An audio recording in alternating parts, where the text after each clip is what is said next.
রাজধানীর কামরাঙ্গীচরে চাঞ্চল্যকর ডাকাতির ঘটনায় 4 জনকে গ্রেপ্তার করেছে কামরাঙ্গীচর থানা পুলিশ। গ্রেপ্তারকৃতদের কাছ থেকে লুণ্ঠিত টাকা ও স্বর্ণালংকারের একটি অংশ উদ্ধার করা হয়েছে বলে জানায় পুলিশ।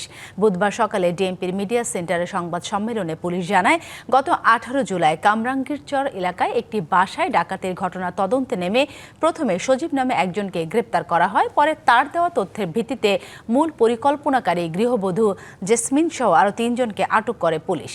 পুলিশের দাবি, জেসমিন ওই ভবনের 7ম তলার বাসিন্দা হওয়ায় ভবনটিতে তার নিয়মিত যাতায়াত ও পরিচিতি ছিল। সেই সুযোগ কাজে লাগিয়ে তিনি ডাকাতির পরিকল্পনা করেন, ডাকাত দলের সঙ্গে যোগাযোগ করেন এবং তাদের ভবনে প্রবেশ ও বের হয়ে যেতে সহায়তা করেন। এমনকি ঘটনার পর সন্দেহ এড়াতে ভুক্তভোগীদের সান্ত্বনাও দেন বলে জানায় পুলিশ।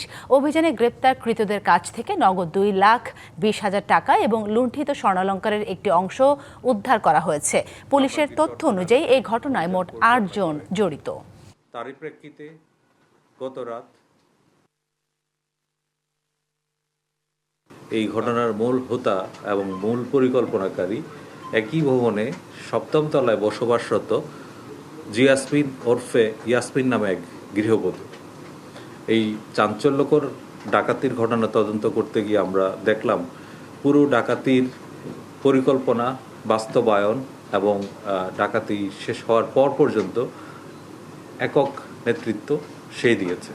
নগদ নিয়ে এলো হার না মানা হার অফার। সর্বনিম্ন 10,000 টাকা রেমিটেন্স নগদে পাঠালে থাকছে স্বর্ণের হার জেতার সুযোগ।